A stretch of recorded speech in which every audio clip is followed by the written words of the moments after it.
Welcome to memoQ Talks, where we talk to industry leaders about their experiences, lessons learned, and what works best across all areas of localization. Now here's your host. Hello, everybody. Welcome to memoQ Talks. My name is Mark Schreiner, and I'll be your host for this episode of memoQ Talks. Today, we're going to be talking to Mr. Dieter Runge, who is the co-founder and SVP of Strategy and Growth for Boostlingo. We're going to be talking to Dieter about some of the newest technologies that are being used to facilitate the delivery of interpretation services. I should know better than that. But before we do that, I want to say hi to Dieter. Dieter, how are you today? Mark, so good to see you. It seems like only yesterday I saw you. Yeah, it was. It was like the day before yesterday at Local World. So are you fully recovered and caught up from that event? Local World was a blur, but I got a little bit of sleep here and there, and recovering from quite an exciting week in San Jose. So a little bit. I'm actually parked myself in Canada this week, so I'm very excited. You're hiding out up north, huh? Up north, yeah. The Great White North. So I think that most people in our industry understand the difference between translation and interpretation services. I've of course just made the classic error and called interpretation translation. And yeah, I'm going to pull your card. They're going to pull your card. I'm telling you. And a lot of people outside the industry, they'll say, I need a translator when they meet an interpreter. But I think most people in our industry understand that translation is related to the written word and interpretation is to the spoken word, right? And getting it from one language to another. Traditionally, interpretation services, though, have been provided, whether it's simultaneous or serial, in person, right? Yeah. So you needed an interpreter, not a translator, to go to an office, to a meeting, to an event, and possibly use some type of equipment to maybe as a headset or something like that for the audience, or a microphone for them to actually speak into. That was kind of the tip top of the technology. But again, it required people to be in person. These new technologies allow for all types of remote interpretation. And I think you have things like video remote interpretation over the phone, et cetera. Yeah. I'll let you explain all that. But overall, what is this technology called? Like at memoQ? Yeah, I think remote interpreting is probably the good rubric under which all of it sort of falls under. But let's dial it back. In the 70s, actually in Australia, it was really the first country to use remote interpreting in any sense or form. They created their translation and interpretation service back in 1973. The U.S., followed a little bit later, like in the late 70s, early 80s, with telephonic interpreting, which it really has been the mainstay of, and still is actually to some extent, the number one format for remote interpreting right now. So just to hold on. So when you say telephonic interpretation, that's just using a phone? Using a phone, analog landlines, and that's the way it was for a long time until obviously the advent of the smartphone and smart mobile devices, right? So I would speak. An interpreter would be either next to me or on another line. They would listen and then interpret what I was saying. Very simple. Yeah. That was typically the format. Is you'd walk into a hospital and there'd be a telephone set up in a room, usually a quiet room, and they would put you on speakerphone, and the interpreter would join by a third line and accompany the physician and the patient, and that would be your interpreting scenario, insert interpreting use case with a legal, or government public agency. Typically, public agencies were the ones driving, the use of interpreting services, migration services, things like that. But it was largely telephonic. As you say, on-site has been the biggest piece of it for years. I mean, the interpreter would travel to the location and do an on-site face-to-face is the preferred term nomenclature these days. Interpreting session. book a half day, book a few hours. And I would say up until the pandemic, it really was the main form of interpreting that we saw, globally. It really was. And then, by March of 2020, middle of March of 2020, face-to-face interpreting came to a screeching halt, right? Right. It just really changed the whole paradigm in such a big way. The technology has really been there for quite a long time, but the pandemic really put the spotlight on the need for virtual communications, and a few courageous, daunting interpreters still continue to do healthcare interpreting during the pandemic in the early days, but pretty much by May or June of 2020, that that hammer came down. I mean, it just it all went virtual from there, and you hate to take a win off the back of a global pandemic, but it really said, hey, you know what, we're still able to communicate. We're still able to communicate, in multilingual ways. If you can't communicate with your patient, you can't treat them. And so, people became accustomed to using Zoom and MS Teams and other web conferencing tools out there. But there was a number of these remote interpreting platforms that existed that helped bring remote interpreting sort of to the forefront. So just back to the technology side, is that what you call them? Because for memoQ, we're a translation management system. Yep. Everybody uses the word TMS. Do you have something similar? Is it just yeah, exactly. So in our world, we use the term IMS, which is Interpreter Management System. We also use the term Interpretation Delivery Platform. And it's important to differentiate the two, because an IMS has historically been used to manage interpreters for on-site appointments, and more recently for scheduled video remote and telephonic interpreting. But an IMS really was the equivalent to a TMS, where you were it was a contact management tool, a scheduling tool, invoicing, all of that. That's really where all of that lives. And then the IDP is really the communication part of it, right? So in addition to supporting the administrative functions of scheduling, coordinating interpreter services, if you're doing on-demand or scheduled remote interpreting, you need a communications platform. Gotcha. And this is where it started out as telephonic, through the over the phone interpreting technologies that grew through the 70s and 80s. Soon as the web hit, the big technologies that really sort of pushed it forward: web real-time communications, right? The ability to have audio and video online at the same time was such an important evolution in the technology, and it moved the access to interpreters online so much further. The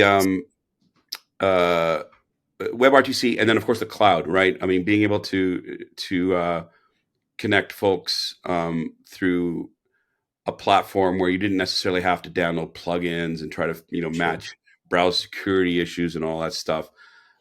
This really sort of opened it up to the possibility of video anywhere, anytime, anyhow, on any device, mobile, web, and when we think about it, WebRTC really came into its own, like 2010, right? Like it's a fairly recent evolution. The kind of spawned out of the Google Labs back in 2010, 2011.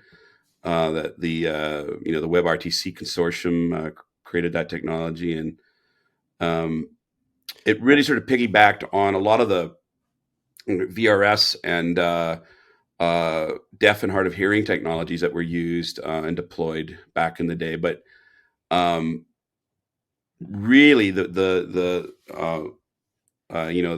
language service companies were responsible for driving that. It really wasn't government funded, so it took a while to get there. But yeah, so here we are. Okay, so let me ask you, in our space, sometimes people they use the word TMS as this kind of ubiquitous, or cat tool as a ubiquitous kind of term, and I want to be very, very specific, okay? Because as part of a TMS platform, you may have business reporting and analytics, you may have scheduling, you may have project management, you may have the tool that the translator uses. For example, with your IMS and the IDP, are there some crossover features and functions?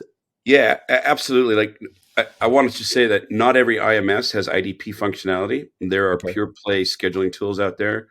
A number of organizations, they simply focus on managing live face-to-face or even pre-scheduled interpreting, online interpreting, but they don't have that communication layer in there. Okay, so let's start there. Let's start with the IMSs, okay? Yeah. What is a critical couple features for an IMS? 100% is automation of scheduling. It needs to be scalable, right? You start to schedule one or two appointments. I mean, and you'll see this at obviously great examples of this in the healthcare space, but when scheduling is can become a very burdensome and crazy, chaotic thing if you don't have a way to automate it and control it. It's one thing to schedule 100 appointments in a week. When you're scheduling 1,000 appointments in a week, you need ways to track and be able to. I can't go on and look to see who's available, or I can't call 100 people and say, hey, can you be here next Tuesday, whether it's here in person or remotely via video. I can't manage that. So exactly. Or the client, cancels or has to change something, or the interpreter cancels or has to change something. You need to look through, proficiencies. I need a medical interpreter. I don't need a legal interpreter. They need to be familiar with, knee surgery. The number of profile characteristics that you need to drill down quickly.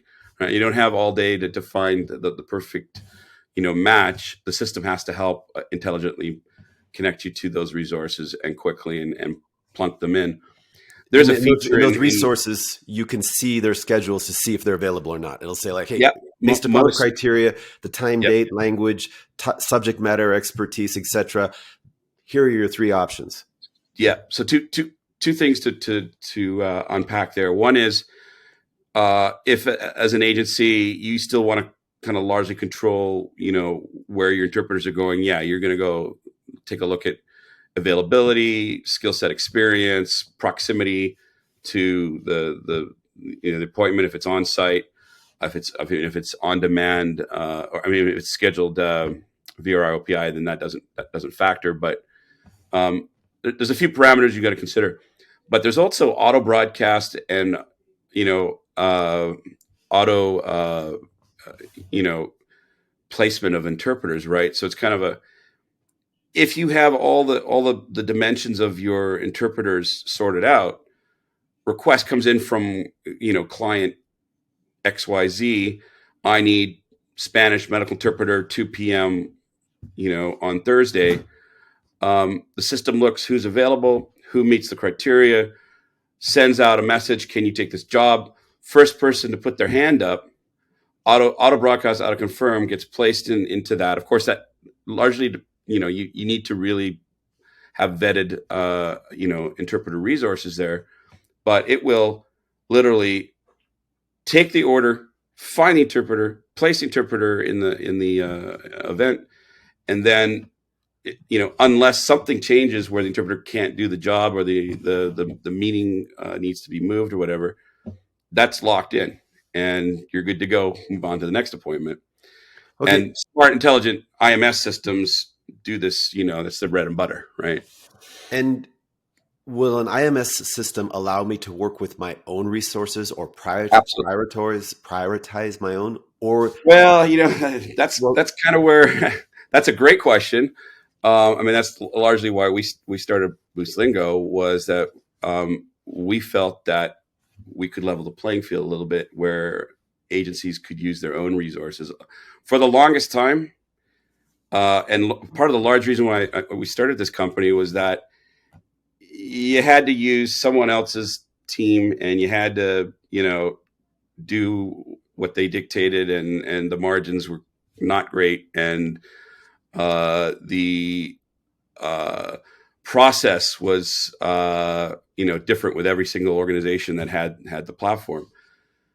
Now most platforms out there that serve this will allow you to use your own interpreters, um, or reach out to, you can obviously attach other call centers, or use a network of interpreters that may be available to you outside of your organization to scale. This is something that we initially, when we started, Boostlingo,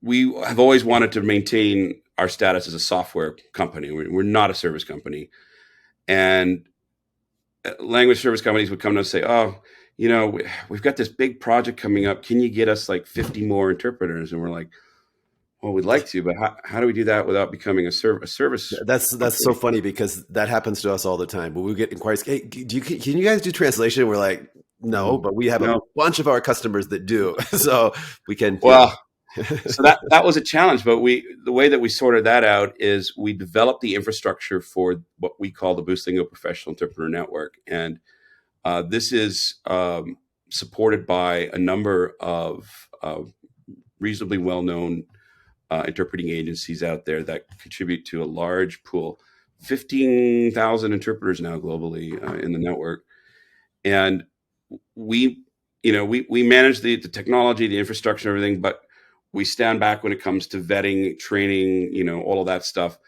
That has to rest with LSCs that work with the interpreters day in, day out.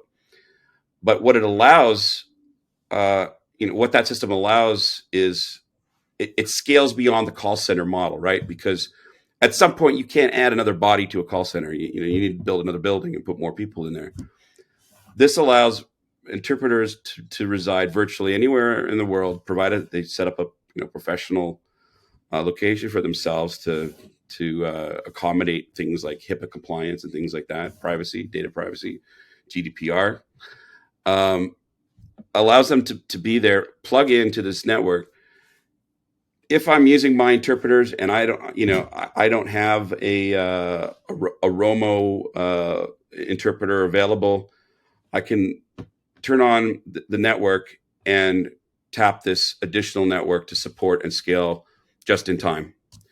And that model has really sort of taken off for us because it allows the average language service company to just sort of do their daily interpreting business, but then when something surges, they've got a pool of qualified interpreters that they can tap just in time for those projects that come in. And it's the system, the algorithm looks at, all right, company LSC company X, you've got 15 interpreters. They're all busy right now on calls.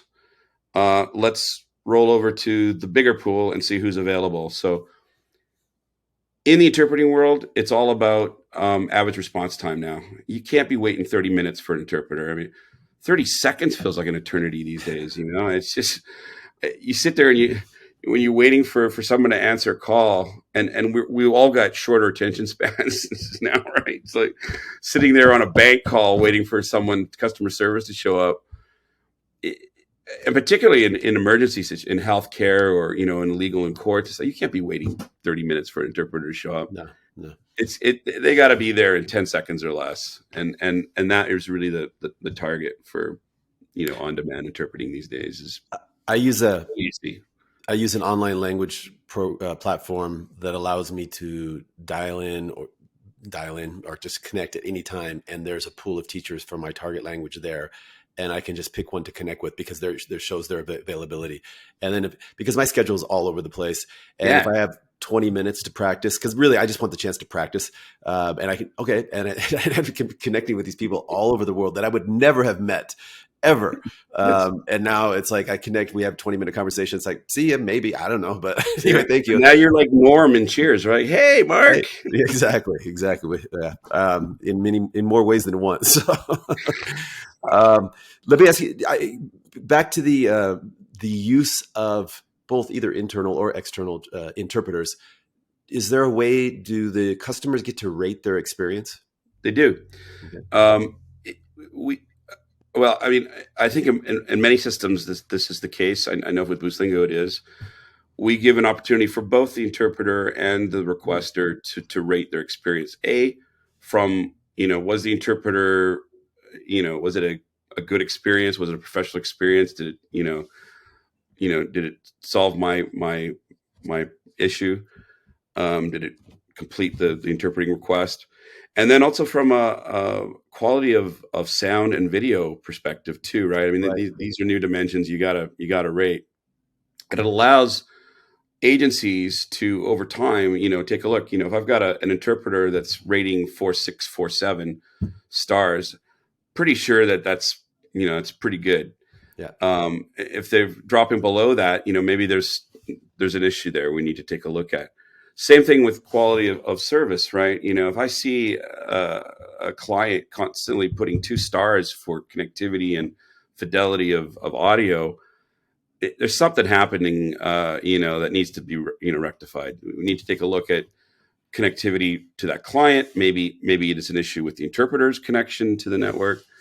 We have quality of service tests that we can provide to both end users, requesters, interpreters to make sure that they've got that, that last mile figured out. The remote interpreting, it takes only 2 seconds to understand it and understand why it's so powerful. It also takes only 2 seconds to ruin your experience when you've got poor connectivity or bad bandwidth, and really it really is that internet connectivity and bandwidth that's so critical. And some of that stuff, you're just everything really. Some of that stuff, you're just at the mercy to the local infrastructure. I would assume you can be, or you're up against a firewall and right. IT admins across the globe have this thing where they like to shut down all the ports everywhere. Now, shut it down. And the reality is you've got to work with them to make it happen sometimes, but. I have yet to see a situation that can't be overcome in terms of connectivity. Bandwidth is another issue, right? If your interpreter is located in a sub-Saharan country where the power goes on half the day and half the day off, but the net pool of interpreters with that language is very small, you might have to work around that challenge, yeah. Right? But for largely, in the U.S. and in Europe, and certainly in most of the Asia Pacific regions, you can reach connectivity is pretty good these days. Excellent. And I feel very excited about what's happening in the 5G world as well. Awesome. So, okay, you mentioned automated scheduling is really important.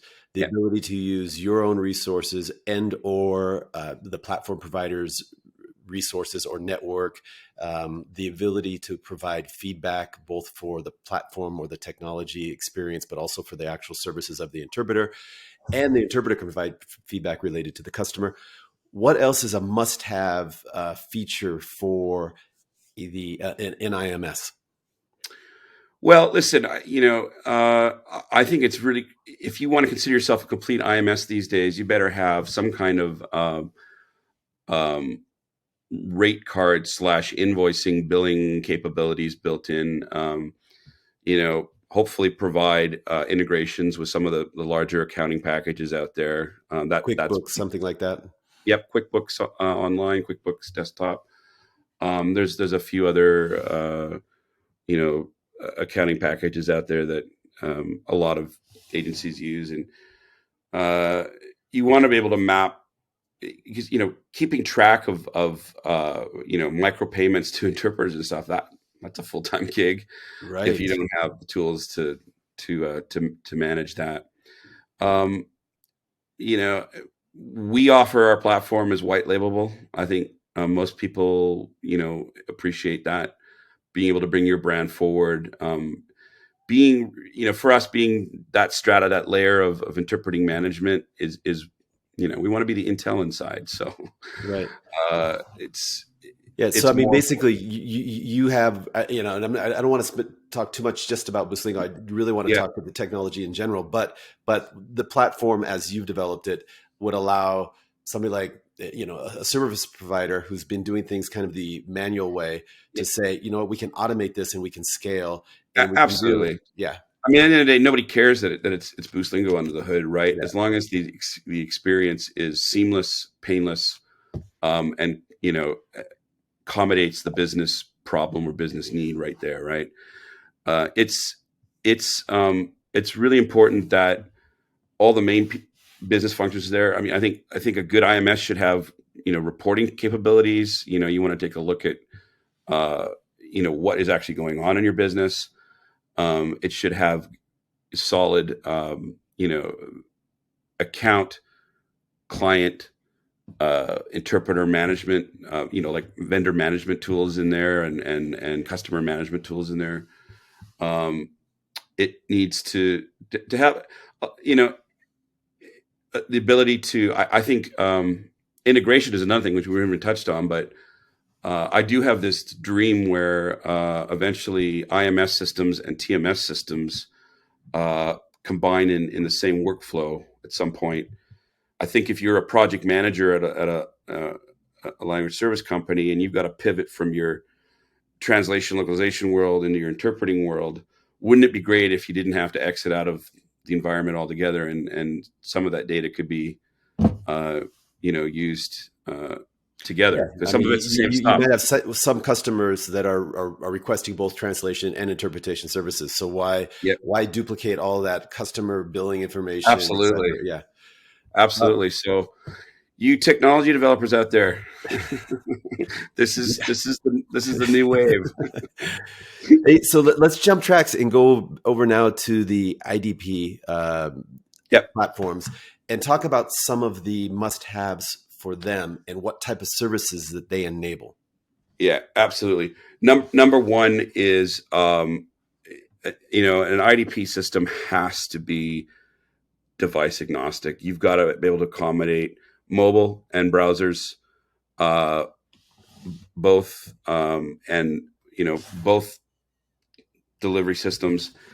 You got to be an Android. You got to be an iOS, and you've got to definitely got to support Chrome and some of the other major browsers out there, and the experience needs to be pretty seamless. You need to be able to go from your iPad or Samsung tablet or whatever it is you're using, and be able to move over to your laptop, sort of in the same sort of moment. Particularly if you're an interpreter, this is very important. Is having that capability to be in a very familiar interface and be able to jump into it at any given notice. Scalability, strong network. I mean, that's all important. Again, it's about speed and stability of the network to provide the interpreting services. Can you walk me through a couple of use cases? Because I did a little research and I saw these terms like VRI and OPI. Yep. And just explain how this works. What is video remote interpretation, and walk me through like a real world use case. Yeah. So, OPI is the generally accepted term now for telephonic interpreting. It's over the phone interpreting. It's used pretty much globally now, and that can be anywhere from analog landlines all the way through mobile. Using mobile apps push to mobile apps on your smartphone devices and what have you, where it's an audio only file and audio only stream, and audio bandwidth demands are significantly less than video. So that is a big reason why it is still at least 50% of the remote interpreting business today. Mm-hmm. I think VRI is growing at a 7.8 or 8% CAGR. As video technologies progress and advance, becoming much more video is just more, interactive and more personable. So, and certainly with interpreting, it makes a big difference. Video remote interpreting is now pretty much the accepted term for what we see as consecutive interpreting. All right. Okay. So, this is where, it's usually a one-to-one relationship with the interpreter and the end user or requester. Not to be confused with RSI, which is remote simultaneous interpreting, which is it's like the interpreting where you have, it's very much like, UN conference interpreting. You have a floor channel that is in, can be English. It could be any language really, but it's the sort of the source language of whoever is the speaker. And then you've got, multiple other channels of different languages and different interpreters who are simultaneously interpreting what the speaker is saying on multiple channels. So almost immediately when that interpreter, when the speaker starts talking, the interpreter is interpreting what is being said, but you have to switch between different channels to get that. So if you speak Hungarian, you click to the Hungarian channel and you're hearing that in real time with a couple things there. It's like I've been a part of simultaneous interpretation projects in terms of coordinating them, etc. Yeah. And in my mind, I always thought they have to be on site in a little booth in the back of the room. Yeah. But in reality, that little booth could be anywhere in the world, right? In the world. As long as the connectivity and the bandwidth is at the right level. The other thing, I think RSI interpreters are some of the highest functioning humans on the planet, to be honest. That just blows my mind, man. I don't know how they can do it. Typically, though, they work in pairs. And so that's what I was going to ask you. It's the cognitive load of doing that is unbelievable. And then you add the fact that you may be remote, working from your home office or in a hub somewhere, and you're having to listen very, very carefully and simultaneously interpret that. I mean, I can't even chew bubblegum and play guitar at the same time. So my hat's off to that skill set. Do platforms also facilitate, when they do this remote, do they facilitate the pair work? Because when they work on site, they're typically in pairs. So you can do that as well. And this has been the challenge, right? Because when pandemic hit, right, everybody moved to Zoom, but Zoom and MS Teams and all these guys, they were prepared to support the actual interpreter that does the remote simultaneous interpreting. So there were a handful, I would say, 5 or 6 fairly mature products out there that did handle RSI really well, and a lot of them you still see out there in the simultaneous interpreting world. They have been designed around the needs of the interpreter, where you have to tag team with someone. You've got your partner on one line. You've got maybe transcription that you've got to consider as well, or a glossary you need to think about. You've got the speaker going on here. There are a lot of moving parts to an RSI production. It's on another level of complexity compared to VRI. I will just put it that way. Yeah. Both in terms of the platform and the actual work. It blows my mind when I see people do that job. Yeah. So in our space, you have pure play TMSs. You have TMSs that also provide business analytics and reporting. Yep. You also have companies that just specialize in that, the Consultex, the FlowFits of the world, for example. You also have companies that provide CAT tools. We do TMS and a CAT tool. Some companies just specialize in a CAT tool, for example. In your space, do you have platform providers that do both the IMS and IDP, or is it the preferred to find an appropriate integration partner? Yeah, listen, there's definitely I don't know what you call it, a quickening happening where their platforms are starting to amalgamate a lot of these functionalities. I mean, of course, we recently combined our IMS IDP functionality with RSI. I think you're going to see a trend that way. Um, there are some platforms out there that are very, very focused on just scheduling, or maybe scheduling with some on-demand. But I think just like in your space, uh, a, a lot of organizations out there want to be able to get this end-to-end work done in one environment, not exit out of an ecosystem to have to do something else. And so I think the leading platforms out there will have most of this under one hood. I really just think that that's where it's all headed. And ultimately, I think as we explore the new world of API integration, you're going to just see a lot of this other functionality,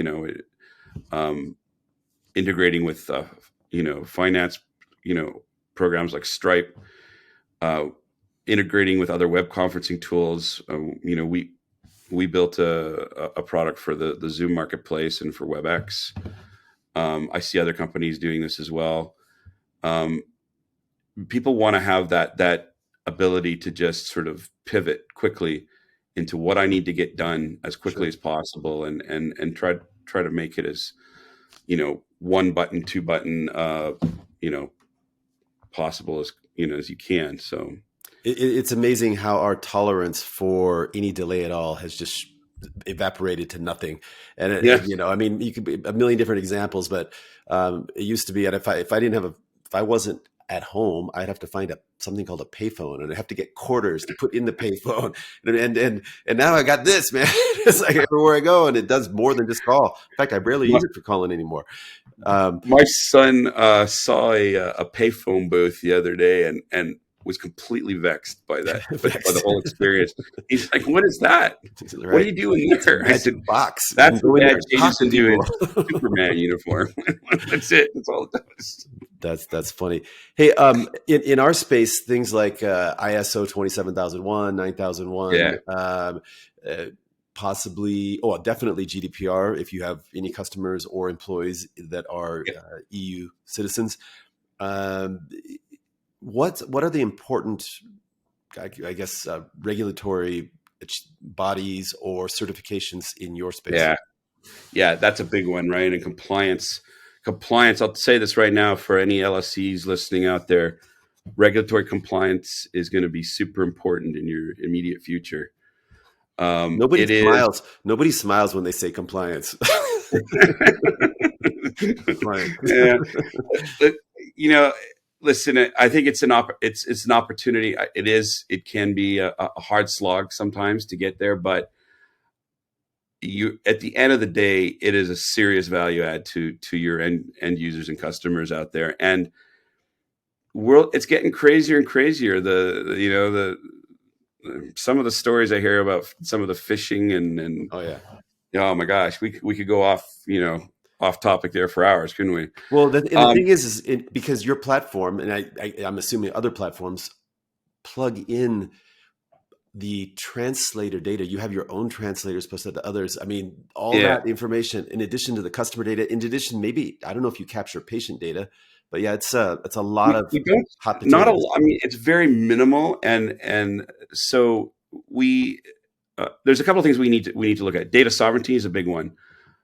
We're a global company. We've got to have data centers everywhere because that data needs to reside in that geographic location, that country, whether that's Australia or Frankfurt or Canada in Montreal or in the US, what have you.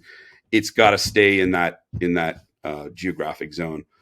Beyond that, we obviously, I would guess probably 40-50% of what we do is in the healthcare space. So HIPAA.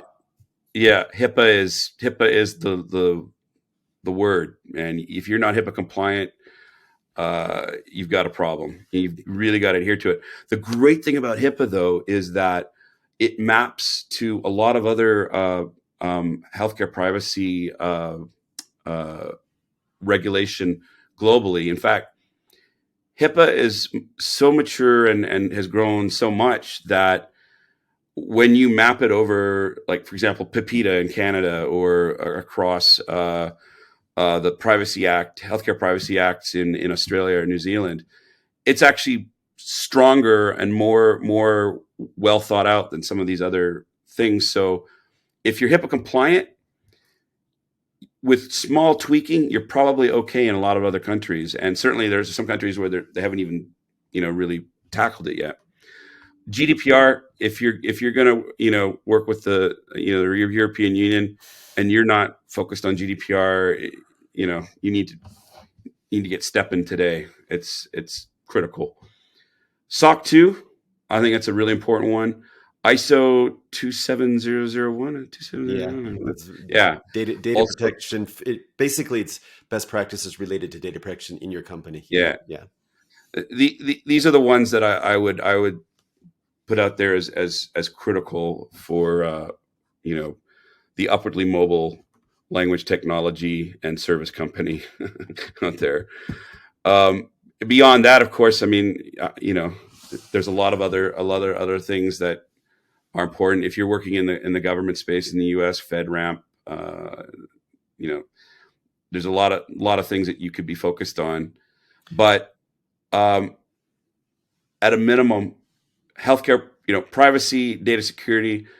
You and I both know that if you're a SaaS platform or you're a software company doing regular threat detection and penetration testing of your product is critical. People are going to ask for those reports. Yep. You're going to want to see that. It's just a matter of fact. If you work in this space, compliance, data privacy, and data security compliance is absolutely mandatory. You can't ignore it, and you really need to have dedicated resources around that. I think it's a full-time gig. Some good advice there. You mentioned healthcare as one of your biggest sectors. And Absolutely. then you also mentioned some countries, the US, Canada, Australia, New Zealand, possibly the UK. Yep. So maybe can you expand on what other industries and then also what other countries, because you mentioned all, English speaking countries. Is that a barrier for your specific services or these platforms in general? But let's go to the industry first, and then let's talk about the kind of regional expansion of these platforms. Sure. Well, it's interesting because, looking at, let's take Europe, for example, has been a very, very strong in the conference interpreting. RSI actually has been very strong there for many years. The UN is there. And conference interpreting has been huge. Never been a big thing in the U.S., but now it's starting to take off. People starting to understand what this is, and it's definitely a growth industry for us. Consecutive interpreting. Well, in the U.S., it's been a mandate. It's been something that if you're in a hospital, you have a right to an interpreter. If you are in a courtroom, you have a right to an interpreter. These kinds of requirements have really pushed the community interpreting and legal interpreting and medical interpreting professions forward. It's exciting to see. Also, educational interpreting is becoming a real thing now as well. I mean, it's always been a real thing, but it's becoming much more organized and focused, and specialization across the interpreting profession is becoming more and more important, and has been the U.S. and the EU are growing by migration, right? It's sure. I think 1 in 4 in the U.S. now. English is not the home spoken language. In Europe, I think it's 1 in 3. I know it's 1 in 4 in Australia. So, migration needs and community growth with new migrant communities has really been driving, the growth of interpreting needs. The challenge, and I don't think it's a secret, but there is an acute deficit of qualified, certified interpreters across a lot of language pairs out there. And this is a growing, issue, and why you'll never find a bigger advocate for interpreters than, interpreting companies and interpreting technology companies. We've got, quite a number of really amazing Spanish to English medical interpreters. But I couldn't tell you if we have any Spanish to Oromo medical interpreters. Right. And a lot of these languages, it's as we globalize and the planet becomes smaller and smaller, the challenge is I need Swedish into Somali. I need Arabic into, French. I need French Canadian into French. I'm just kidding. my friends in Montreal. I can just see the French Canadians looking down their nose at the French saying, no, this is not the way to say it. I lived in Montreal for 6 years, so that joke still kills them in some pubs. But all joking aside, we can't get enough qualified, certified interpreters, to accommodate the global demand for it, and so that's why constantly, advocating, championing professional growth and development for interpreters everywhere.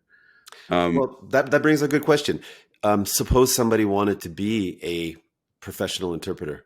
What's the fast track? I mean, I know you must be in touch with a lot of different educational institutions, et cetera. So, well, the bottom line is, you could start if your mother tongue is a language that's in demand. There are junior colleges, technical colleges. There are private institutions that provide training. There are some great, organizations out there that provide sort of introductory courses to interpreting to see if it's even your thing. Interpreting is a very demanding, very, cognitive loading activity sometimes. So it's always good to maybe sort of dip your feet in it a little bit. But there's some fantastic schools out there that provide, undergraduate and graduate programs. Some very well-established universities programs out there as well. Middlebury in Monterey, Kent State, Amherst, great programs. University of Arizona, I think University of Arizona, some really great programs there. But there's also a plethora of books and products out there that folks can find. I think you just do a cursory search for interpreting training. Cross-cultural communications has a great library of books for community interpreting and medical interpreting and things like that. The tools are out there. Most of the interpreting companies that I know, surf over to their blog area. They'll have interpreter resource areas. I would strongly recommend taking a look there. Always links to places to learn. I'm gonna give a small plug for NAATI, NAATI in Australia. This is really the gold standard in interpreting certification. Take a look at what their program provides. There are infinite resources out there. I can tell you right now, okay, so it's expanding, and there are a number of language pairs where there really is a real deficit and need for qualified practitioners. I lived in Tokyo for 6 years, and it's really hard to find qualified interpreters, but they have an interesting business model there. Two of the largest interpretation agencies actually have their own schools. So they go through the school and then they cherry pick the best students. Know what? Yeah. The minute you graduate from any translation or interpreting school in Japan, there's a corporation that has got your number already. It's one of the hardest languages to try and recruit for, because they're already set when they get out of school. So hey, I would agree with that. Last question here. Looking into the crystal ball, what do you see in terms of the market development and the technology development for these IMS and IDP platforms? Listen, there's a couple of areas that I think we're going to see some really exciting development. Obviously, in the AI and machine translation space, not so much to supplant or replace what interpreters are doing, but in a way that augments their ability to complete their work. You're a medical interpreter, but you don't have a lot of experience with open heart surgery.